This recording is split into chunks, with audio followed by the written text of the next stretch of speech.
Programme کا آغاز کرتے ہیں خواجہ محمد آصف صاحب سے۔ خواجہ صاحب، آپ کا بہت شکریہ، آپ ہمارے ساتھ شامل ہو رہے ہیں۔ 27 تاریخ کو جنرل سائد شمشاد ریٹائر ہو جائیں گے، تو کب توقع رکھنی چاہیے کہ چیف آف ڈیفنس فورسز اس کی تعیناتی کا نوٹیفیکیشن جاری ہوگا؟ میرا خیال ہے انسٹنٹلی ہو جانا چاہیے۔ کوئی اس میں ابھی 10 دن باقی ہیں تو انسٹنٹلی ہونا چاہیے، بیچ میں کوئی گیپ تو قطعی طور پہ نہیں آئے گا انشاءاللہ۔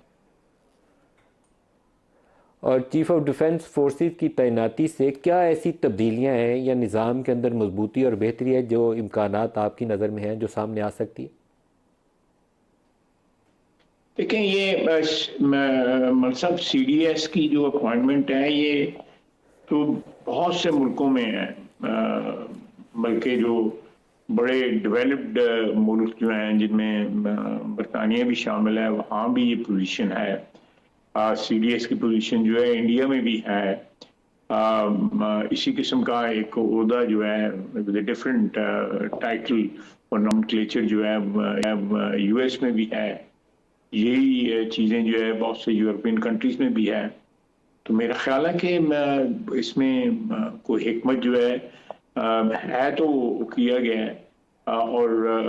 جوائنٹ چیف آف سٹاف کا عہدہ جو ہے جو ابالش کیا گیا ہے وہ اس کی ایک ریپلیسمنٹ بھی ہے، تو اس میں بھی ایک حکمت تھی کہ وہ عہدہ کریٹ کیا گیا، اور ساری کی ساری جو بھی ان کی فرائض تھے اس عہدے کے وہ سارے کے سارے جو ہے وہ سی ڈی ایس کو جو ہے ٹرانسفر ہو جائیں گے۔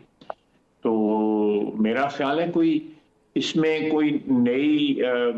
طرح یا نئی کوئی ایسی چیز جو ہے وہ نہیں ڈالی گئی جس سے کوئی اس میں ایکسپلینیشن کی ضرورت ہو۔ It's just continuity of the same office with different title, اور اس میں یہ ہے کہ ایک آفس ابالش کیا گیا ہے اور اس کو اس نئے آفس میں کیا گیا ہے۔ دیٹ از آل۔ تو خواجہ صاحب، جو اس وقت ہماری سرحدوں کی صورتحال ہے، ایسٹرن اور ویسٹرن فرنٹیئرز دونوں کافی کشیدہ ہے، اور بہت ہی اشتعال انگیز قسم کے بیانات ہیں جو بھارتی فوج کی جانب سے آ رہے ہیں، اور افغانستان کی طرف سے دہشت گردی کا بہت۔ آپ کیسے دونوں صورتحال کو دیکھتے ہیں، ایسٹرن فرنٹ کے اوپر بھی اور افغانستان والی سائڈ پہ خاص طور پر؟ اس میں کوئی شک شبے کی گنجائش نہیں ہے کہ جو بھی افغانستان جو ہے اس وقت در اندازی کر رہا ہے اس میں ہندوستان کا پورا ہاتھ ہے، اور ہمارے جو 3 راؤنڈ جو ہے جو ناکام ہوئے، جو انکنکلوسیو رہے، اس میں بھی جو کابل میں انڈیا کے بحاف پہ یا ان کے بحث پہ جو لوگ کام کر رہے ہیں، ان کی جو لابی ہے وہاں پہ وہ انفلوئنس کرتی رہی ہے کہ کوئی ارینجمنٹ ایسا نہ ہو کہ کابل جو ہے یا افغانستان جو ہے وہ پاکستان کے علاوہ کسی اور 4-5 ممالک کے آگے جو ہے جواب دہ نہ ہو جائے۔ اوبیسلی اگر کوئی اس قسم کا کوئی ایگریمنٹ ہوتا ہے تو وہ ثالثوں کو بھی جواب دہ ہوں گے، اور ڈیفینیٹلی اگر جس طرح مجھے ایسے ہی میں اسپیکولیٹ کر رہا ہوں کہ ہو سکتا ہے اور بھی ملک جو ہیں اس میں شامل ہو جائیں کہ یہ کوئی رپروچمہ ہو جائے پاکستان اور افغانستان میں، اور در اندازی جو ہے ختم ہو جائے۔ سعودی عربیہ نے بھی انٹرسٹ جو ہے شو کیا ہے، یو اے نے بھی شو کیا ہے، ایران نے بھی شو کیا ہے، تو 2 ملک تو برادر ملک جو ہے آلریڈی لگے ہوئے ہیں، 3-4 اور بھی جو ہے، چائنا نے جن نے بھی انڈیکیٹ کیا ہے۔ بہت سے ملک چاہتے ہیں جو اس خطے میں جو ہمارے ہمسائے ہیں یا اس خطے کے ساتھ جن کے مفادات وابستہ ہیں،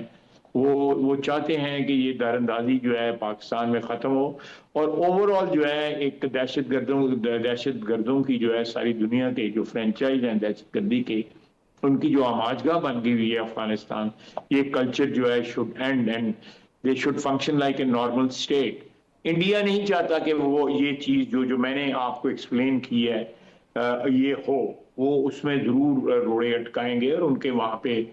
بندے شامل ہیں وہاں پہ حکومت کے اندر، ان کے لیے ان کے مفادات کا وہ تحفظ کرتے ہیں، ہندوستان کے مفادات کا تحفظ کرتے ہیں۔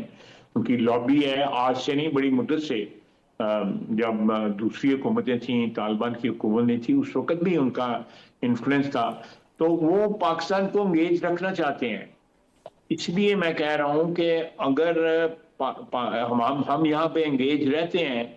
تو پروبیبلی آبویسلی میں پروبیبلی کیا 100% جو ہے اس کا فائدہ جو ہے انڈیا کو پہنچتا ہے کہ ہم دو محاذوں پہ انگیج جو ہے وہ رہیں گے اس طرح. لیکن اس کے ساتھ ساتھ مقصد میں اگین اٹس مائی انالیسس، اس میں کوئی انفارمیشن نہیں ہے کہ یہ اس صورتحال میں انڈیا ہو سکتا ہے چاہے کہ آل آؤٹ جو ہے ہمارے ساتھ کنفرنٹریشن یا لڑائی کا رسک نہ لے، اور اس قسم کی ایک لو انٹینسٹی جو ہے ایکٹیویٹی ہمارے ویسٹرن بارڈر کے اوپر انڈیا کی سرپرستی میں جاری اور ساری رہے. تو دیٹ ول، میں ان کے نقطہ نظر سے کہتا ہوں ان کا کوئی جو ہے پرپز جو ہے سرو ہوتا رہے گا اس سے، انسٹیڈ آف دوبارہ رسک لیں، دوبارہ ان کو پٹائی ہو، ان کو مار پڑے، ان کے جہاز گریں، اور پھر جو ہے 60-70 دفعہ جو ہے پریزیڈنٹ ٹرمپ کہیں کہ ان کے ساتھ جہاز گرے تھے. وہ تو آج میرا مطلب ہے within India and without also ہر بندہ جو ہے آج بھی ان کو یاد کرا رہا ہے کہ ان کی کیا ہزیمت اٹھانی پڑی، ان کی کیا